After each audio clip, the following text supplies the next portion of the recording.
Business पर हम मना रहे हैं वेल्थ क्रिएशन डे। जी हाँ, 2020 मार्च का समय, पूरे दुनिया में बड़ी ज़बरदस्त मंदी का माहौल, और लोग लगातार उस दिन को याद करके यही कहते हैं कि अरे ऐसा ख़राब दिन बाज़ार में हमारी ज़िंदगी में फिर से कभी ना आए, जब निफ्टी 7,500 पर हो गया और सब तरफ बड़ी निराशा का माहौल।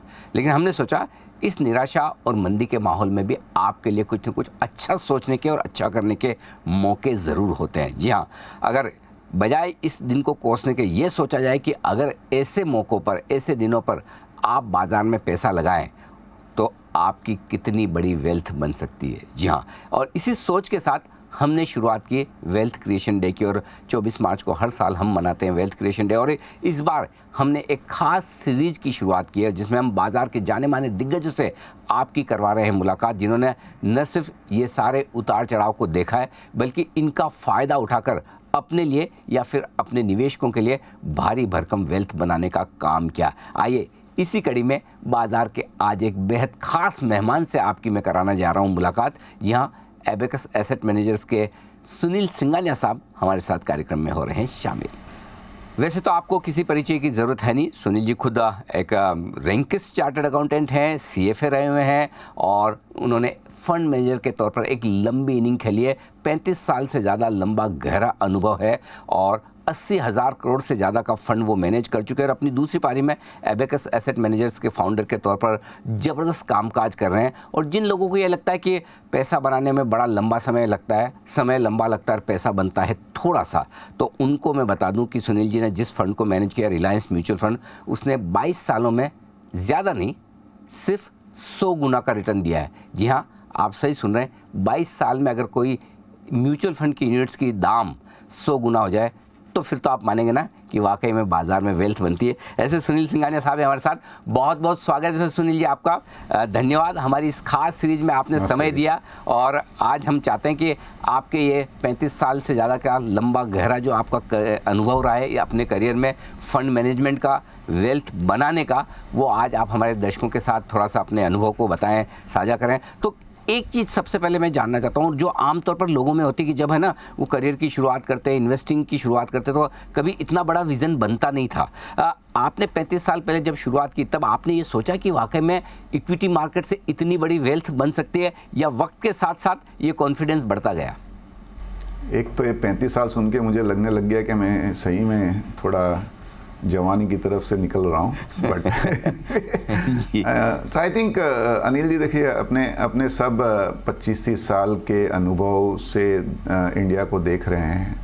आई थिंक जब शुरुआत हुई थी कैरियर की, मैं चार्टर्ड अकाउंटेंट था, आई थिंक तभी ऐसा लग रहा था कि इंडिया में ग्रोथ है, लेकिन सही कहें तो किसी को भी ये बोलते हैं ना 10, 15, 20 साल का कोई सोचता नहीं है। तो तभी हमने भी एज अ यंग प्रोफेशनल कभी सोचा नहीं कि India 2 trillion, 3 trillion, 4 trillion, 5 trillion की तरफ जा रही है।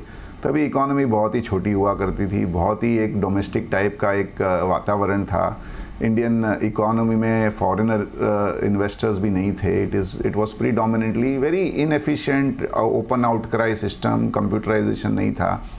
बट एक बहुत क्लैरिटी थी कि ये देश है जिसमें बहुत ही पैशनेट लोग हैं, एंटरप्रेन्योर ड्रिवन कंट्री है, और अच्छा ही होगा। और अगर देश का अच्छा होगा तो इक्विटी में भी पैसा बनेगा ही। और दूसरा एक और भी था कि तभी रिसर्च बेस्ड इन्वेस्टमेंट बहुत कम हुआ करती थी, तो एटलीस्ट एज अ प्रोफेशनल काफ़ी अपॉर्चुनिटी थी कि कोई रिसर्च बेस्ड इन्वेस्टमेंट अगर करें और उससे वेल्थ क्रिएट हो सके, तो I think it was a good sort of a start.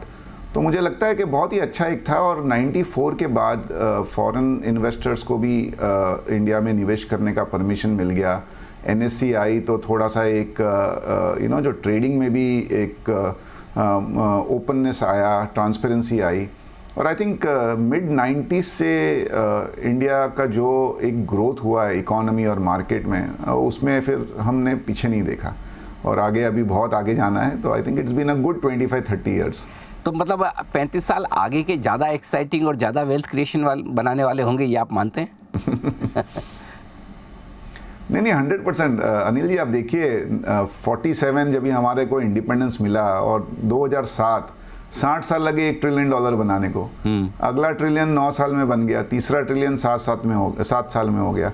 तो अभी 75 ईयर्स के बाद में हम अमृत महोत्सव मना रहे हैं अपना आज़ादी का, हम $3 ट्रिलियन पे पहुँचे हैं। ये 3 ट्रिलियन से 6 ट्रिलियन 7 या 8 साल में हो जाएगा। तो जितना वेल्थ हमने 75 ईयर्स में क्रिएट किया है उतना अगले 7-8 साल में क्रिएट होने वाला है। तो आई थिंक आगे तो बहुत ही अच्छा लग रहा है। 22 सालों में आपने अपने फंड की, जो रिलायंस म्यूचुअल फंड में आप फंड मैनेज करते थे, उसकी NAV आपने 100 गुना की। क्या कुछ खास चीज़ें आपको उस अनुभव से मिलती? ऐसा क्या किया कि इतनी बड़ी वेल्थ आप 22 सालों में बना पाएँ? 100 गुना बनाना किसी भी लिहाज से, किसी भी स्टैंडर्ड पे, ग्लोबल स्टैंडर्ड पे भी मतलब ज़बरदस्त है, मतलब बहुत ही बढ़िया मानी जाएगी। तो अनिल जी, मैं ना बहुत सिंपल 2-3 चीज़ें कहना चाहूँगा। एक तो इक्विटी इन्वेस्टर को पॉजिटिव रहना पड़ेगा। अगर आपके मन में नेगेटिवनेस है, अरे फेड में क्या होगा, इसमें क्या होगा, उसमें क्या होगा, SVB बैंक में क्या होगा, यहाँ क्या होगा, वहाँ क्या होगा, अगर आप नेगेटिव मन से इन्वेस्ट करोगे ना तो आपका कभी वेल्थ नहीं बनेगा। तो I think for any investor, आप 1 साल के लिए इन्वेस्ट कर रहे हो, 20 साल के लिए इन्वेस्ट कर रहे हो, आपको एक पॉजिटिवनेस आपके दिमाग में रहना पड़ेगा। दूसरा, आप जो कंट्री में इन्वेस्ट कर रहे हो वो कंट्री में ग्रोथ है कि नहीं। अगर कंट्री में ग्रोथ होगी तो कंपनियों के प्रॉफिट बढ़ेंगे, तो हमारा रिटर्न बढ़ेगा। और आई थिंक इंडिया में कोई डाउट नहीं है कि 6 से 8% की ग्रोथ अगले 10-20 साल में हमें देखने को मिलती जा रही है। तीसरा, हर बार है ना, एक आपको व्यू लेना पड़ेगा कि भाई ये जो मैं पैसा इन्वेस्ट कर रहा हूँ वो हो सकता है नियर टर्म में 10-20% नीचे भी चले जाए। जैसे आपने कहा 2020 मार्च में मार्केट 25-30% गिर गया for non fundamental reason. I think वो झटके आते रहेंगे और वो झटकों को हमें बेयर करना सीखना पड़ेगा, नहीं तो कोई क्या होता है, गलत टाइम पे गलत डिसीजन ले लेते हैं। चौथा, आई थिंक एक बोलते हैं ना, कुछ तो आपको एक मन में एक आपका व्यू बनाना पड़ेगा। जैसे 2003 में जब हमने रिलायंस म्यूचुअल फंड ज्वाइन किया था, तभी एक बहुत क्लियर था कि India grows because of entrepreneurship. तो जो एंटरप्रेन्योर फोकस्ड कंपनीज़ हैं उसमें ग्रोथ फास्ट होगी। तो इंडिया में आप देखिए इतनी सारी छोटी कंपनियां हैं और इतने सारे एंटरप्रेन्योर हैं, बहुत ही सक्षम, बहुत ही पढ़े लिखे, बहुत ही पैशनेट। आई थिंक अगर आपने अच्छे एंटरप्रेन्योर को पकड़ लिया और अच्छे सेक्टर में है तो वहाँ ग्रोथ आपकी फास्ट हो सकती है। तो कोई भी इन्वेस्टर को अपना एक है ना, वो जो बोलते हैं ना, एक टारगेट बनाना पड़ेगा। और लास्ट एटलीस्ट हमारा जो मानना है, हम वैल्यू कॉन्शियस हैं। हो सकते हैं कोई दूसरे इन्वेस्टर को ग्रोथ पसंद आए ज़्यादा, तीसरे इन्वेस्टर को कुछ न्यू एज कंपनीज पसंद आए, बट आपका जो माइंडसेट है आप उसी को फॉलो कीजिए और उसी पे डटे रहिए। आप चेंज मत करिए आपका माइंडसेट। तो आई थिंक ये थोड़े जो चीज़ें हैं वो बहुत ज़रूरी है लॉन्ग टर्म इन्वेस्टमेंट के लिए। जहाँ तक 100 गुने का बात है, एक्चुअली बोलने को बहुत ही ज़्यादा लगता है, लेकिन वो क्या 22-23% CAGR है। तो आई थिंक ये जो कंपाउंडिंग का जो बोलते हैं ना 8th वंडर, उसको अपना काम करने दीजिए। अगर आप 15% ग्रो करोगे साल, तो आपका 5 साल में डबल होता है, 10 साल में 4 गुना होता है, और 20 साल होते होते वो 16 गुना हो जाता है पैसा। और वही अगर आपने 20% रिटर्न कर दी तो 20 साल में आपका 50 गुना हो जाएगा पैसा। तो आई थिंक कंपाउंडिंग को आप काम करने दीजिए। तो आप ये कह रहे हैं कि अगर कोई बहुत स्मार्ट इन्वेस्टर नहीं है, एक साधारण सा आदमी है जो बहुत ज़्यादा बाजार के बारे में नहीं समझता, लेकिन ढंग ढंग के म्यूचुअल फंड में या अच्छे ब्लू चिप स्टॉक्स में इन्वेस्ट करके लंबा समय दे, क्या उसके लिए भी संभव है वेल्थ बनाना? नहीं, वेल्थ वैसे ही बनती है सर। जो इन्वेस्टर ज़्यादा स्मार्ट नहीं होता है, सबसे ज़्यादा वेल्थ उसी की बनती है। जो ज़्यादा स्मार्ट होता है वो रोज़ अपना व्यू चेंज करते रहता है, बट नॉट, ये तो मजाक की बात हो गई। आई थिंक देखो, तो इन्वेस्टर 2 टाइप के होंगे। एक इन्वेस्टर जिसको खुद को समझ है कि कौन से शेयर लेना और कौन से शेयर को होल्ड करना। I think definitely there are some large investors who are very smart, और थोड़े इन्वेस्टर्स ऐसे भी होंगे जो जिनकी कैपेबिलिटी लिमिटेड है, टाइम लिमिटेड है, क्योंकि वो अपने दूसरे व्यवसाय में बिजी हैं, उनके पास इतना बड़ा इंफ्रास्ट्रक्चर नहीं है, इतनी बड़ी उनकी पूंजी नहीं है कि वो 5-7 एनालिस्ट को हायर करें। आई थिंक उनके लिए म्यूचुअल फंड हो या और भी कोई पोर्टफोलियो मैनेजर हो, और बहुत अच्छे हमारे म्यूचुअल फंड में है ना, बहुत ही अच्छे फंड मैनेजर है। आप 2-3 फंड मैनेजर को सिलेक्ट करके उनको दे दीजिए पैसा, आपका उतना ही रिटर्न बनेगा, ज़्यादा ही बनेगा रिटर्न। तो आई थिंक हर इन्वेस्टर के लिए यहाँ पे अपॉर्चुनिटी है। आप रिटर्न एक्सपेक्टेशन रीजनेबल रखिए, लॉन्ग टर्म के लिए रखिए, वेल्थ जरूर जरूर बनेगी। सुनील जी, 2020 के बाद, कोविड के बाद से नए निवेशकों की लहर आई है हिंदुस्तान में। नए रिटेल इन्वेस्टर्स तेज़ी से बढ़ रहे हैं और ऐसी संख्या में और इतना पैसा लेकर आ रहे हैं जो शायद आज के 10 साल पहले सोच भी सकते तो यकीन नहीं होता कि ऐसा होगा। लेकिन साथ ही नए इन्वेस्टर्स है, यंग है, उत्साही है और रोज़ कमाने का बाज़ार से जुनून भी है और इच्छा भी है। तो ये रोज़ कमाने और वेल्थ बनाने की प्रोसेस का जो फ़र्क है वो कैसे समझे और इसे कैसे अप्रोच करें? आपने सही कहा कि नंबर ऑफ़ इन्वेस्टर्स बहुत ज़ोर से बढ़े हैं। नंबर ऑफ़ इन्वेस्टर्स बढ़ने के काफ़ी रीज़न हैं। एक तो बहुत ट्रांसपेरेंसी आ गई, आपके मोबाइल में आपको सेकंड के प्राइस दिख रहे हैं। अवेयरनेस बढ़ गई। पहले 40-50 साल पहले इक्विटी मार्केट को अच्छा नहीं माना जाता था और हमारे जो पूर्वज हैं उनकी सेविंग्स जो है प्रीडोमिनेंटली लैंड और गोल्ड में जाती थी। उसके बाद में लेट 80s अर्ली 90s में पहली लहर आई जहाँ पे थोड़ा बहुत अवेयरनेस हुआ इक्विटी मार्केट का।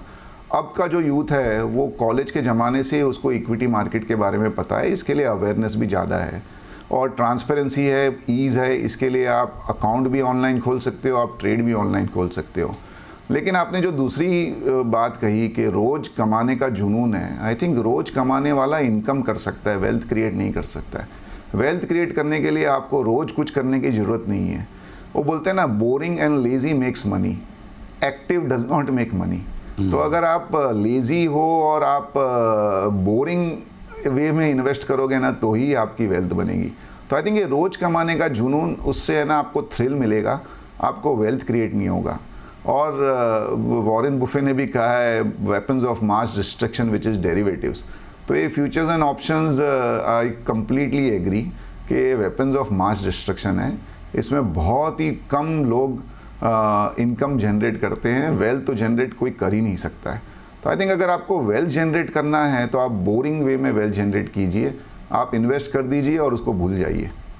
तो आपने कहा कि आपकी सफलता में कंपाउंडिंग का बड़ा योगदान था कि भले हमने 25% ही कमाई की सालाना, लेकिन वो हर साल कंपाउंडिंग होती रही तो 22 साल में 100 गुना पैसे हो गए। क्या इसी तरह की कंपाउंडिंग का फ़ायदा रिटेल इन्वेस्टर्स भी उठा सकते हैं? यदि हाँ तो कैसे? नहीं, रिटेल इन्वेस्टर्स का ही पैसा बना है ना अनिल जी। आज म्यूचुअल फंड में तो रिटेल इन्वेस्टर्स ही है। जब रिलायंस म्यूचुअल फंड में हम थे, एवरेज टिकट साइज़ हमारी इन्वेस्टर की 50,000 रुपया होती थी और छोटे छोटे इन्वेस्टर्स SIP के मोड से इन्वेस्ट कर ही रहे हैं। ऑब्वियसली रिटर्न एक्सपेक्टेशन जो लास्ट 20 साल में रिटर्न बना है उससे थोड़ी कम होगी, बिकॉज अपनी इकोनॉमी भी थोड़ी मैच्योर हो गई है। बट अगर आप 15-17% रिटर्न एवरी ईयर आप ग्रो करते रहोगे, और इस छोटे इन्वेस्टर ही टिकते हैं, बड़े इन्वेस्टर्स तो ज़्यादा स्मार्ट होते हैं, वो थोड़ा टाइमिंग करने की कोशिश करते हैं, कभी सफल होते हैं कभी असफल होते हैं, बट छोटे इन्वेस्टर लगे रहते हैं। आप देखिए SIP जो है उसका अमाउंट कम ही नहीं हुआ है, हर महीने बढ़ते जा रहा है। तो I think the smartest investor last 3-4 years have been the small investor. Sunil ji, आपने एक इंटरेस्टिंग बात की कि अब जो नए इन्वेस्टर्स बाज़ार में आए उसके पीछे एक बड़ी जागरूकता की भी बात है। अवेयर हुए हैं थोड़े लोग, टेक्नोलॉजी का फ़ायदा हुआ, मोबाइल पर देख सकते हैं। लेकिन इसके साथ ही एक बड़ी समस्या भी है। नए इन्वेस्टर्स जो टेक सेवी हैं, लेकिन आजकल पहले इन्फॉर्मेशन होती नहीं थी बिल्कुल भी, और अब ज़रूरत से ज़्यादा है। TV चैनल्स तो ही, बिजनेस अखबार भी हैं, लेकिन आजकल YouTube पर हर दूसरा आदमी एक्सपर्ट है, फाइनेंशियल इन्फ्लुएंसर्स हैं, यूट्यूबर्स हैं। इन सब के बीच में इतनी इन्फॉर्मेशन की बॉम्बार्ड होती है कि वो आदमी बेचारा यूथ है वो समझ ही नहीं पाता कि मुझे करना क्या है और बनना क्या है। तो ये शोर शराबे में इससे हटकर एक अच्छा, बढ़िया और लॉन्ग टर्म इन्वेस्टर कैसे बना जाए? आपने सही कहा। आई थिंक नॉइज़ बहुत है। इनफैक्ट मजाक में मैं कह रहा हूँ कि इंस्टाग्राम पे इन्फ्लुएंसर ज़्यादा है, देखने वाले कम हैं। बट अब क्या हो गया है ना, एक तो न्यूज़ बहुत है और न्यूज़ का जो ट्रांसमिशन है वो बहुत फास्ट हो गया है।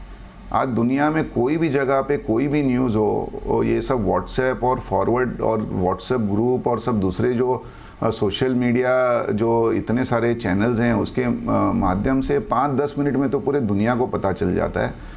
और every investor wants to act at the same time in the same direction. इसके लिए जो बड़ी मूव आती है मार्केट में इन सम सिलेक्ट स्टॉक्स, वो उसी के वजह से आती है, या तो सबको खरीदना है या तो सबको बेचना है।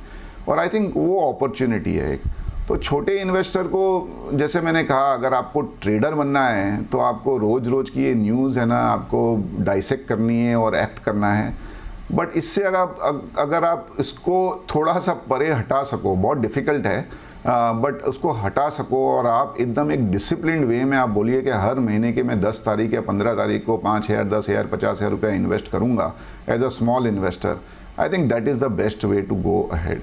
और अगर आप बड़े इन्वेस्टर भी हो, जैसे HNIs हैं या अल्ट्रा HNIs हैं, और उसमें भी आपने नक्की कर लिया कि मैं जो शेयर खरीद रहा हूँ मैं 3-4 साल के व्यू से खरीद रहा हूँ, मुझे एक कंपनी अच्छी लगती है, मुझे लगता है कि कंपनी का प्रॉफिट 3-4 साल में डबल हो जाएगा, तो आपका स्टॉक भी डबल होगा।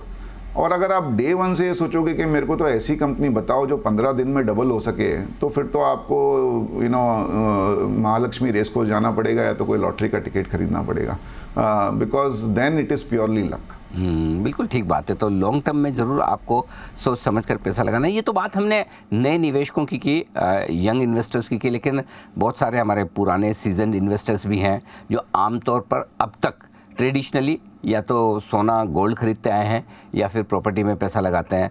अब उन्हें भी लग रहा है कि यार ये भी देखना चाहिए, इक्विटी मार्केट भी बड़ा इंटरेस्टिंग है। तो क्या माइंड जो शिफ्ट करने की ज़रूरत है, किस तरह से गोल्ड और साथ ही साथ रियल एस्टेट जो कमोवेश कह सकते हैं नॉन प्रोडक्टिव एसेट्स है, उससे फाइनेंशियल एसेट्स में आने के लिए क्या तैयारी करने की ज़रूरत है? अनिल जी, आपने बहुत सही कहा है। देखो, इसमें भी अगर आप देखेंगे ना अपनी हिस्ट्री, इंडिया को जब भी इंडिपेंडेंस मिली 47 में, हमारे पूर्वजों का एक ही टारगेट था, रोटी कपड़ा मकान अपनी फैमिली के लिए। सेविंग्स ज़्यादा थी नहीं, सेविंग्स आना शुरू हुई 70-80 के दशक में, और वो तभी नेचुरल था। अगर सेविंग आती तो सबसे पहले आदमी है ना रियल एस्टेट खरीदता था क्योंकि उसमें समझ थी उनको, या ज्वेलरी खरीदता था क्योंकि हमारे जो ट्रेडिशनल इन्वेस्टमेंट के वही जरिए हुआ करते थे। धीरे धीरे समझ आने लगी, धीरे धीरे लोगों को ये भी समझ में आने लग गया कि जो प्रोडक्टिव एसेट है वो इक्विटी है, क्योंकि इसमें आप जो कंपनियों में पैसा लगा रहे हो उनकी प्रॉफिट जितनी ग्रो होगी उतना कम से कम आपको मुनाफा भी होगा। और दूसरा ये भी हो गया कि जो सेविंग्स हैं हमारी उसकी मात्रा भी बढ़ती गई, और ये भी एक एहसास होने लग गया कि भाई प्रॉपर्टी बहुत डिफ़िकल्ट एसेट है, और गोल्ड भी आप कितना खरीदोगे, क्योंकि अल्टीमेटली ये दोनों एसेट में आपका रिटर्न कब बनेगा, जब भी आपसे कोई महंगा आके खरीदेगा। तो ऑब्वियसली इंडियन वुमेन को hats off, I think gold has always been a good asset. जब भी दुनिया में कोई भी रीज़न से कोई प्रॉब्लम होता है तो गोल्ड का दाम बढ़ जाता है, जैसे अभी भी 10% बढ़ गया। लेकिन एक ये रियलाइजेशन होने लग गया जो HNIs है, अल्ट्रा HNIs है, कि आज हमको एक प्लानिंग करने की ज़रूरत है। अगर हमारे पास एक अमाउंट की पूंजी है तो वो पूंजी को हम एसेट एलोकेशन के जरिए उसका रिटर्न हम थोड़ा सा स्टेबल और थोड़ा ज़्यादा भी कर सकते हैं। दूसरा, एक प्रोफेशनल फैमिली ऑफिस का एक कल्चर आ गया है। पहले जो भी फैमिली के पास वेल्थ था, वो जो फैमिली का जो हेड है वही डिसीजन ले लेता था, और वो डिसीजन स्पॉरेडिक होता था।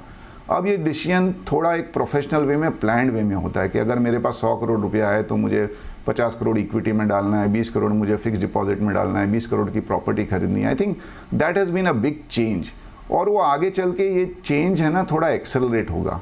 तो जो काम वेस्टर्न वर्ल्ड में हुआ है या अमेरिका में हुआ है, आई थिंक धीरे धीरे इंडिया में भी एटलीस्ट एट अबैकस हमारा जो टारगेट ऑडियंस है हाई नेटवर्थ फैमिलीज़ ही होती है, हमें दिख रहा है कि उसमें बहुत ही एक प्रोफेशनलिज्म आ गया है, और आई थिंक वो है ना आगे चल के बढ़ते रहेगा, और वो दिख भी रहा है। और ये जो प्रोफेशनलिज्म आया है उसके वजह से थोड़ा लॉन्ग टर्म सोचने का भी जो है ना नज़रिया इक्विटी मार्केट में वो दिख रहा है। आज अगर बाजार जैसे 16-17 महीने में मार्केट इज़ डाउन 7-8%, लेकिन इन्वेस्टर अभी हिले नहीं है, क्योंकि उन्होंने देखा है कि जो टिका रहा ना उसका काफ़ी पैसा बन गया। जैसे 20 और 21 में बहुत पैसा बना, तो अभी ठीक है 22 में ज़्यादा पैसा नहीं बना, लेकिन आगे वो कवर अप हो जाएगा। तो I think that understanding is also there. तो I think it's a process accelerate हो रहा है, और हमारा तो ये मानना है कि that we are at the cusp. Next 5-7 साल 10 साल में ये जो फैमिली ऑफिस का कल्चर है वो और स्ट्रॉन्ग होगा, और उससे जो लॉन्ग टर्म इन्वेस्टमेंट का जो एक व्यू है वो बड़े फैमिलीज़ और अल्ट्रा HNIs में भी ज़रूर आएगा। ये इंटरेस्टिंग है। तो वहाँ से बड़ा पैसा आने की आप उम्मीद कर सकते हैं। सुनील जी, आपने इतने लंबे अपने करियर के में अनुभव ये किया ही होगा कि जब जब भी मौके मिले हैं, आमतौर पर हिंदुस्तान की जो जर्नी रही है, कहाँ वेल्थ बनती आई है इन्वेस्टर्स की, किन थीम्स पर, किन सेक्टर्स में बनती है, और आगे के 35 साल और ज़्यादा एक्साइटिंग नज़र आते हैं, तो फिर कहाँ वेल्थ बनेगी? तो जो इक्विटी इन्वेस्टर्स हैं उन्हें कहाँ फोकस करना चाहिए? एक अच्छी चीज़ अनिल जी ये है कि इंडिया है ना बहुत डाइवर्सिफाइड इकोनॉमी है। तो अगर आप ब्राज़ील को देखो, ब्राज़ील प्रीडोमिनेंटली कमोडिटी है। रशिया अभी तो चलो ज़्यादा लोग इन्वेस्ट नहीं करते हैं, but it was predominantly oil and gas. वहाँ की सब बड़ी कंपनियाँ ज़्यादा करके ऑयल एंड गैस में थी। चाइना डाइवर्सिफाइड थी, लेकिन चाइना अभी हर कंपनी पब्लिक सेक्टर हो गई है। वहाँ की जो डिजिटल कंपनी है उनमें भी है ना गवर्नमेंट ने एक गोल्डन शेयर ले लिया है, तो वो सब पब्लिक सेक्टर हो गई है। आई थिंक इंडिया एक ऐसी इकोनॉमी है जो टू सम एक्सटेंट अमेरिका के जैसी है, एंटरप्रेन्योर ड्रिवन है, जैसा मैंने कहा था। यहाँ पे फिनेंशियल सर्विस है, यहाँ पे केमिकल है, फार्मा है, ऑटो है, सीमेंट है, इंफ्रास्ट्रक्चर है, यूटिलिटी है। I think very very diversified, और उसको रहते हुए ना हमारे को अपॉर्चुनिटी भी काफ़ी है। दूसरा एक बहुत बड़ा एडवांटेज है कि इंडिया की जो इकोनॉमी है बहुत डोमेस्टिक फोकस्ड है। तो 82-83% ऑफ द इकोनॉमी डोमेस्टिक है, 16-17-18% एक्सपोर्ट फोकस है। और डोमेस्टिक इकोनॉमी को होते हुए हमारा एक बहुत बड़ा एक डोमेस्टिक मार्केट है, और एक्सपोर्ट में भी अभी अपॉर्चुनिटी इमर्ज हो रही है। पहले India was a power house in services export, अब ये China+1 कह लीजिए, गवर्नमेंट का जो PLI स्कीम है वो कह लीजिए, हमारे कॉमर्स मिनिस्टर बहुत ही एग्रेसिव हैं कि हमारे को एक्सपोर्ट डबल करना है नेक्स्ट 4-5 साल में, तो वहाँ पे भी एक अपॉर्चुनिटी इमर्ज हो रही है। तो हमारा मानना है कि for an investor India is a dream destination. इतने सारे सेक्टर, इतनी सारी कंपनियाँ, बहुत अच्छा ट्रांसपेरेंट एक मैकेनिज़्म है, प्रमोटर्स बहुत अच्छे एग्रेसिव है। और प्रमोटर्स में ये भी मैं कहना चाहूँगा एक कि पहले इंडिया से लोग जो बाहर जाते थे पढ़ने को, उनका एक ही एम रहता था कि अमेरिका जाओ, वहाँ अच्छी नौकरी करो और वहाँ सेटल हो जाओ। अब हमारे बच्चे जा रहे हैं बाहर पढ़ने को, उनका एम है 50-60% लोग वापस आ रहे हैं। तो they are bringing good technology, good practices. तो अगला 10-15 साल इंडिया के लिए मेरे हिसाब से तो बहुत ही अच्छा रहेगा। नई टेक्नोलॉजी आएंगी बाहर से, अक्रॉस मैन्युफैक्चरिंग, गवर्नमेंट का पुश है टुवर्ड्स मैन्युफैक्चरिंग, एक बहुत बड़ा केपेक्स का एक हमें साइकिल दिख रहा है। इंफ्रास्ट्रक्चर फिनोमिनल है। आज बॉम्बे में 300 किलोमीटर लॉन्ग मेट्रो बन रही है, थोड़ी डिले हो गई लेकिन अभी काम जोर से शुरू है। आज वंदे भारत ट्रेन है, बुलेट ट्रेन है, इतने सारे एयरपोर्ट बन रहे हैं। तो I think India is at a cusp. और इन्वेस्टर को मैं तो ये कहूँगा आप पॉजिटिव रहिए, अक्रॉस सेक्टर्स आपका पैसा बनेगा। लेकिन अगर आप नियर टर्म के हिसाब से 2-3 साल के हिसाब से अगर मुझे सेक्टर पूछो तो मुझे लगता है बैंकिंग सेक्टर इंडिया में अभी भी बहुत अच्छा है। एक करेक्शन आया है क्योंकि ग्लोबली बैंकिंग काफ़ी वीक है, ये सिलिकॉन वैली बैंक और बाकी सब बैंकों के वजह से। बट यहाँ पे 2-3 साल के व्यू से आई थिंक बहुत अच्छा दिख रहा है। उनका टॉप लाइन ग्रोथ अच्छा है क्योंकि एक क्रेडिट ग्रोथ दिख रही है, स्प्रेड अच्छे हैं, NPA नहीं है। तो I think banking and financial services sector look good. IT में भी थोड़ा सा करेक्शन आया है। आई थिंक अगर वर्ल्ड स्टेबल हो जाएगा, जो मुझे लगता है अगले 2-4 हफ्ते में हो जाना चाहिए, तो IT कंपनीज इंडिया की वर्ल्ड क्लास है। We are best in the world. I think उसको हम इग्नोर नहीं कर सकते हैं। फार्मा एक ऐसा सेक्टर है जिसने 1.5-2 साल से परफॉर्म नहीं किया है। इतना अच्छा वैल्यूएशन फार्मा कंपनीज़ में बहुत दिनों बाद देखने को मिल रहा है। कंपनियों की ROE बहुत अच्छी है। आई थिंक वहाँ पे भी अपॉर्चुनिटी है। मैन्युफैक्चरिंग, इंफ्रास्ट्रक्चर, केपेक्स सब में अपॉर्चुनिटी है। अनफॉर्चुनेटली जो मैन्युफैक्चरिंग और केपेक्स रिलेटेड स्टॉक्स हैं वो बहुत महंगे हैं, तो हमारे वो वैल्यू पैरामीटर में फिट नहीं हो रहे हैं। बट वहाँ पे भी कभी भी आपको अपॉर्चुनिटी मिले तो वो बहुत अच्छा है। और इंडिया में consumption stocks will always be in focus, but वहाँ पे भी दो है। एक सेगमेंट है जो छोटे स्टॉक्स हैं, वहाँ पे बहुत वैल्यू अच्छी दिख रही है। बट जो बड़े कंजम्पशन स्टॉक्स हैं उनका जो 60-70-80 PE है वो हमें जमता नहीं है। तो I think it is going to be a mix of अच्छे सेक्टर सिलेक्ट करो, बट मोर आपको जो बॉटम ऑफ स्टॉक पिकिंग है वहाँ ही अपॉर्चुनिटी आपको 3-4-5 साल के व्यू से दिखेगी। बट बहुत अपॉर्चुनिटी है। बिल्कुल, तो मौके बहुत है, बस आप तैयार रहें अपनी रिसर्च के साथ या फिर अच्छे फंड और स्टॉक सिलेक्शन के साथ, ताकि आप इस मौके का फ़ायदा उठा सकें। वैसे आप भी नहीं चाहेंगे, हम भी नहीं चाहेंगे कि फिर से कोई ऐसी सिचुएशन आए जब मार्च 2020 जैसा माहौल देखने को मिले, लेकिन अगर आ जाए तो फिर वो मौका छोड़े ना। ये आपको पूरी तरह से अच्छे तरीके से समझाया है सुनील सिंघानिया साहब ने आज की वेल्थ क्रिएशन स्टडी में। सर बहुत बहुत धन्यवाद आपका हमें समय देने के लिए और जी बिजनेस के दर्शकों को पूरे विस्तार से आपने बताया कि किस तरह से मुश्किल माहौल में मजबूती के इरादे के साथ अगर आप अच्छे शेयरों में, अच्छे पोर्टफोलियो में निवेश करें तो आपकी वेल्थ बनना पक्की है। बहुत बहुत धन्यवाद सुनील जी हमारा साथ देने के लिए, और आप सभी दर्शकों का भी धन्यवाद। एक ही चीज कहूँगा, पॉजिटिव रहिए, खुश रहिए, पैसा बहुत बनेगा। बहुत बढ़िया, पॉजिटिविटी ये है आपके लिए अंडरलाइन थीम सबसे पहले, जिसमें निवेश करें और उसके बाद वेल्थ बनाएं। आज के इस खास शो में इतना ही, मुझे दीजिए इजाज़त, नमस्कार।